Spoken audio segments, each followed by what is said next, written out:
어떤 사람들은 부자가 되어가고 있지만 정작 그 이유를 설명하지 못합니다.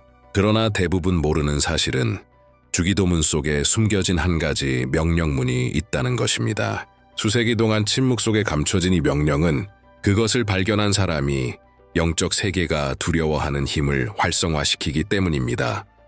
바로 돈을 이름으로 부르고 그것이 오게 만드는 능력입니다.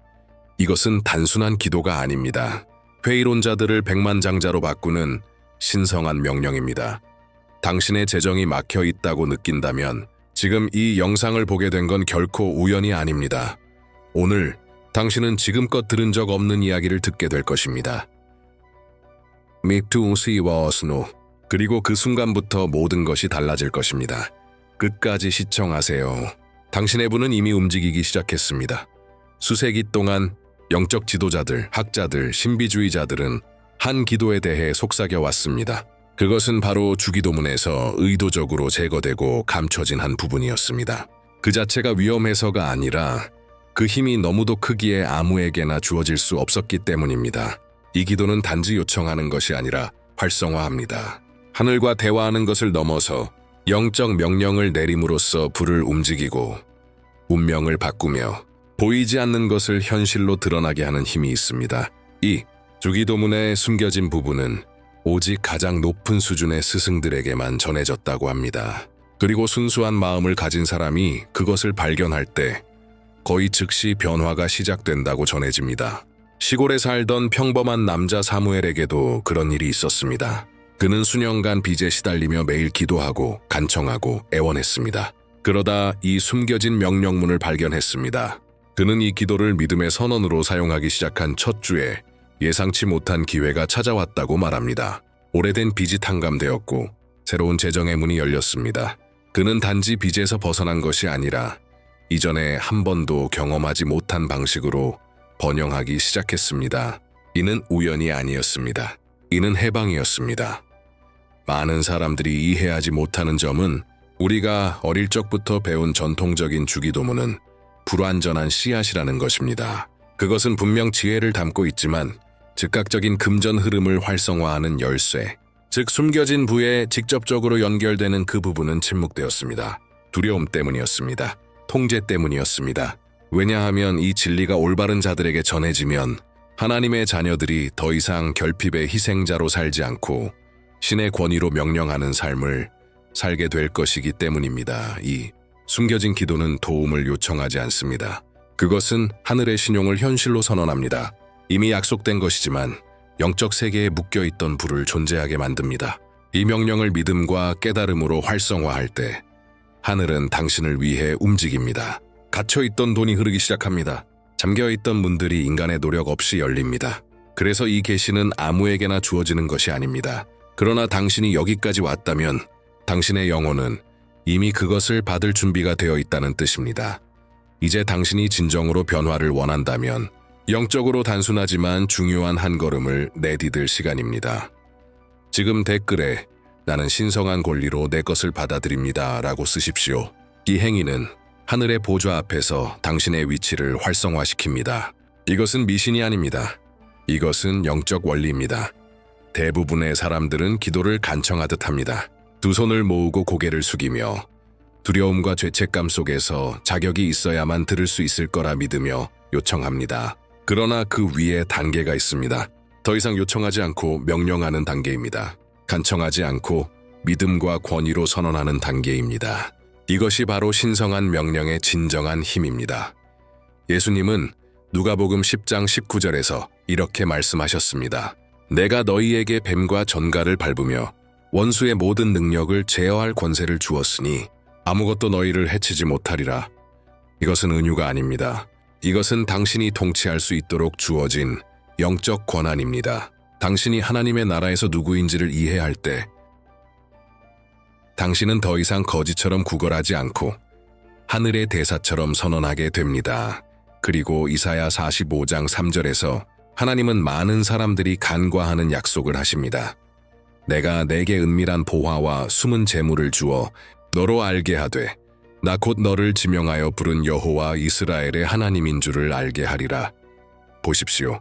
하나님은 줄까 생각해 보겠다고 하신 게 아닙니다. 네가 열심히 구하면 줄 수도 있다고 하지 않으셨습니다. 그분은 명령하십니다. 내가 주겠다. 이것이 바로 명령의 언어입니다. 자신의 정체성을 이해한 하나님의 자녀에게 숨겨진 부가 드러나도록 하늘이 직접 내리는 명령입니다. 기도는 필수입니다. 하지만 실제 결과를 원한다면 당신은 한 단계 더 올라가야 합니다. 수동적인 기도에서 벗어나 명령의 언어로 들어가야 합니다. 명령은 영적 권위의 코드입니다. 당신이 그것을 확신 속에 선언할 때 당신은 하나님의 말씀에 의해 뒷받침되는 하늘의 합법적인 명령을 발동시키는 것입니다. 그리고 그것은 영적 세계가 당신을 위해 움직이도록 강제합니다. 그리고 이 권위는 오직 자신이 상속자의 정체성을 받아들인 사람만이 사용할 수 있습니다. 많은 사람들이 이 점을 이해하지 못합니다. 당신은 단순한 종이 아닙니다. 당신은 자녀입니다. 그리고 자녀는 상속을 받을 권리가 있습니다. 로마서 8장 17절에 이렇게 적혀 있습니다. 자녀이면 또한 상속자, 하나님의 상속자요 그리스도와 함께한 공동 상속자니 이것이 모든 것을 바꿉니다. 당신이 그리스도와 공동 상속자라면 그분이 접근할 수 있는 모든 것에 당신도 접근할 수 있다는 뜻입니다. 그 안에는 평안, 건강, 인도하심, 그리고 번영도 포함되어 있습니다. 하지만 당신이 여전히 운이나 우연 또는 하나님의 동정심에 의존하는 마음으로 살아간다면 당신은 계속해서 결핍의 순환 속에 갇혀 있게 됩니다. 하나님은 동정심에 반응하지 않으십니다. 하나님은 믿음에 반응하십니다. 그리고 믿음은 권위로 표현됩니다. 영적으로 이미 풀렸지만 당신이 상속자로서 일어서지 않았기에 아직 현실에 나타나지 않은 것을 취할 수 있는 권위입니다. 당신은 이해해야 합니다. 하나님이 이미 약속하신 것을 계속 구하는 것은 왕자가 궁전문을 두드리며 들어가게 해달라고 애원하는 것과 같습니다. 그 문은 이미 당신의 것입니다. 상속은 이미 당신의 것입니다. 하지만 당신은 왕의 피를 이어받은 자로서의 태도, 영적이고 법적인 권리를 가진 자로서의 태도를 가져야 합니다. 상속자의 역할을 받아들이는 것은 피해자의 사고방식과 단절하는 것을 의미합니다. 이는 번영이 다른 사람들만을 위한 것이라고 믿는 생각을 버리는 것입니다. 고개를 들고 목소리를 높여 믿음으로 선포하는 것. 나는 신성한 권리로 내 것을 받습니다. 지금부터 당신의 영적이고 재정적인 삶은 새로운 원칙에 의해 다스려지기 시작합니다. 구걸의 원칙이 아닌 자각된 영적 권위의 원칙, 그리고 이 열쇠가 당신 안에서 돌려질 때 어떤 결핍도 버틸 수 없습니다. 이제 당신은 자녀로서 선포하고 있으며 하늘은 자신이 누구인지 아는 자녀에게 응답합니다. 모든 것을 바꾸는 순간들이 존재합니다. 그것은 외부에서가 아니라 당신의 내부에서 일어납니다. 그리고 바로 그 일이 시작되는 것입니다. 영적 고아로 살던 당신이 아버지의 약속을 이어받은 정당한 상속자의 자리를 차지하는 순간입니다. 오랜 시간 동안 당신은 자신을 잊혀진 존재, 풍요의 주변부에 있는 자, 감정적, 재정적, 영적으로 부스러기만을 받는 사람으로 여겨왔을지도 모릅니다. 그러나 그 이미지는 당신의 본래 모습을 나타내지 않습니다. 그것은 수년간의 잘못된 말, 제한적인 믿음, 그리고 당신의 진짜 정체성을 지우려 했던 상황들에 의해 만들어진 것입니다. 하지만 오늘 그 이미지가 무너지기 시작합니다. 그리고 그 자리에 하나님의 눈에 비친 진짜 당신, 사랑받는 자녀, 하늘의 불을 직접 상속받은 자가 나타납니다. 당신은 생존을 위해 태어난 것이 아니라 다스리기 위해 태어났습니다. 그리고 이 순간부터 변화의 과정이 시작됩니다. 영적 고아는 기름 부음 받은 왕으로 바뀝니다. 두려움에 떨던 목소리는 권위의 목소리로 바뀝니다. 결핍의 사고방식은 증식의 사고방식으로 전환됩니다. 마치 당신 안에 보이지 않는 왕관이 씌워지는 것과 같습니다. 인간의 눈에는 보이지 않지만 영적 세계는 즉시 그것을 인식합니다. 이 왕관은 허영이나 교만으로 만들어진 것이 아니라 정체성으로 만들어진 왕관입니다. 그것은 이렇게 선언합니다. 이 사람은 합법적인 자녀이며 하늘이 준비한 것을 해방시킬 권한이 있다. 이 왕관과 함께 당신은 풍요의 왕좌로 인도됩니다. 뽐내기 위해서가 아니라 믿음과 인도로 자신의 삶을 다스리기 위해서입니다. 그 왕좌는 멀리 있지 않습니다. 당신 안에 있습니다. 당신의 정체성이 활성화되면 당신을 둘러싼 모든 것이 그 새로운 현실에 반응하기 시작합니다. 이것은 내면의 부활입니다. 깊고도 결정적인 변화입니다. 마치 영적 불사조처럼 당신은 의심, 수치심, 결핍의 재 속에서 솟아올라 이제는 권위와 확신의 불꽃을 품고 등장합니다. 이 순간 하늘은 움직이기 시작하고 지옥은 떱니다. 왜냐하면 자녀가 자신의 진짜 정체성을 깨닫는 순간마다 보이지 않는 세계에서 전쟁이 시작되기 때문입니다. 바로 그 순간 영적 전쟁이 시작됩니다. 당신이 잘못된 일을 해서가 아니라 옳은 일을 하고 있기 때문입니다. 왜냐하면 자녀가 일어서는 순간 풍요의 적들이 저항하려 하기 때문입니다. 하지만 그들에게는 이제 힘이 없습니다. 지금 상상해 보십시오. 하늘에서 천상의 군대가 진영을 갖춥니다. 그들은 수동적인 천사가 아닙니다. 전사들입니다. 불꽃의 검을 든 빛의 존재들로서 수년간 닫혀있던 길을 열 준비가 되어 있습니다. 그들은 단지 구경하러 오는 것이 아닙니다. 그들은 행동하기 위해 옵니다. 당신의 돈이 도착하는 것을 막고 있던 보이지 않는 장벽을 무너뜨리기 위해, 당신을 결핍의 굴레에 가두고 있던 영적 요새를 파괴하기 위해 당신이 자각된 상속자로서 한마디 명령을 선포할 때마다 영적 세계에서는 새로운 움직임이 일어납니다. 마치 당신의 음성이 하늘 사이를 울려 퍼지며 하나님의 나라의 직접적인 명령을 활성화시키는 것처럼. 그리고 천사들이 반응합니다. 그들은 명령을 받고 강력하게 내려옵니다. 당신의 육안으로는 보이지 않을 수 있지만 영으로 느껴보십시오. 문들이 부서지고 빛들이 보이지 않는 세계에서 무너지고 하늘만이 가진 황금 열쇠로 재정의 문들이 열리고 있습니다. 이 모든 것은 당신이 스스로를 피해자로 보기를 멈추고 상속자로서 자리를 잡았기 때문입니다. 그리고 만약 지금 당신이 뭔가 강력한 것이 이미 시작되었다고 느껴진다면 믿음의 행동으로 좋아요를 누르십시오. 하늘은 눈에 보이는 태도를 인식합니다. 왜냐하면 바로 이 순간 천국의 크레딧이 해방되기 시작하고 있기 때문입니다. 이 표현이 상징처럼 들릴 수 있지만 그렇지 않습니다. 지금은 자원, 기회, 응답, 연결이 영적으로 해방되는 시간입니다. 마치 하늘이 당신과 번영의 계약을 체결하는 것처럼 영적 허가증이 발행됩니다. 코드가 승인됩니다. 그리고 이전에는 어떤 영적 차원에 갇혀있던 돈이 이제는 당신을 향해 움직이기 시작합니다. 금고가 열리고 빚이 연기처럼 사라지고 인간적인 노력 없이 장애물들이 제거되는 모습을 상상해 보십시오. 이전에는 수년의 싸움이 필요했던 것들이 이제는 믿음의 한마디 명령으로 무릎 꿇게 되는 것입니다. 그리고 이것은 당신이 자격이 있어서 일어나는 일이 아닙니다. 당신이 자신의 정체성을 활성화했기 때문입니다. 당신은 이제 더 이상 이미 주어진 것을 구걸할 필요가 없습니다. 취하면 되는 것입니다. 그리고 취함은 믿음, 행동, 자리 잡음을 요구합니다.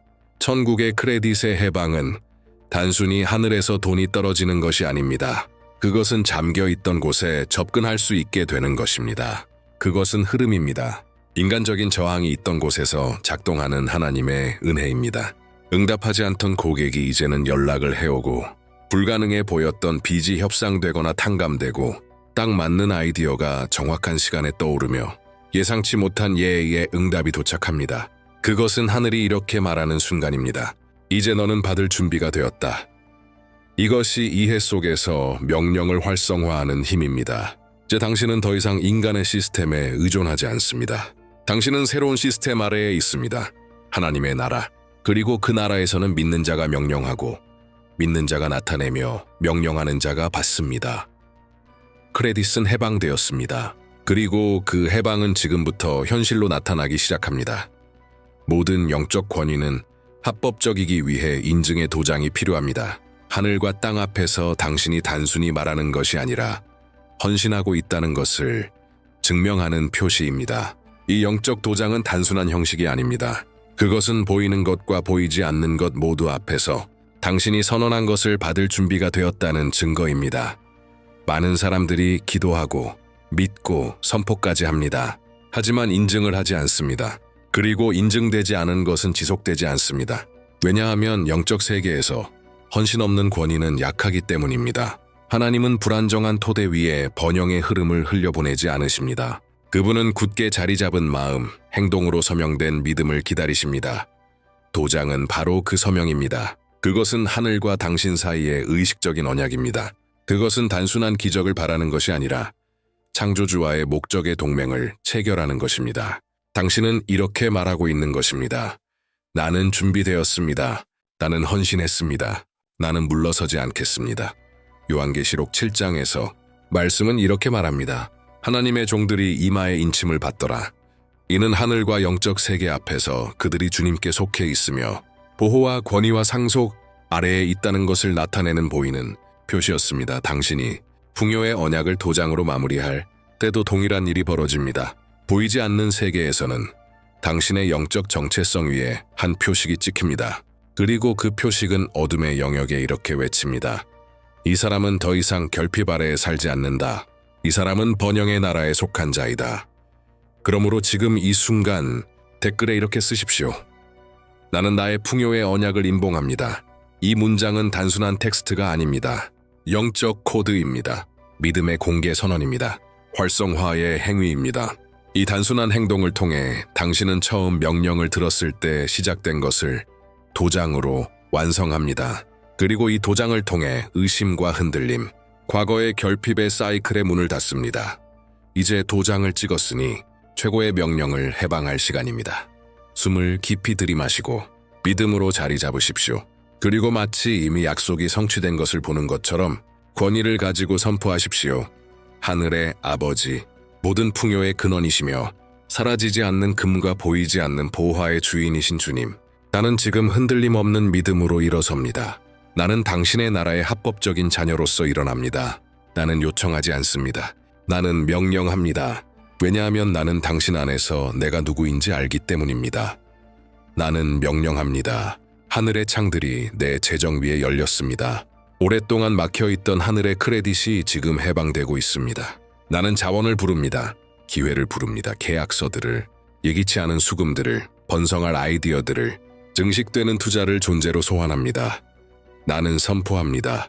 어떤 빚도 내 앞에 남아있지 않습니다. 어떤 결핍도 내 집에 살 허가를 받지 못합니다.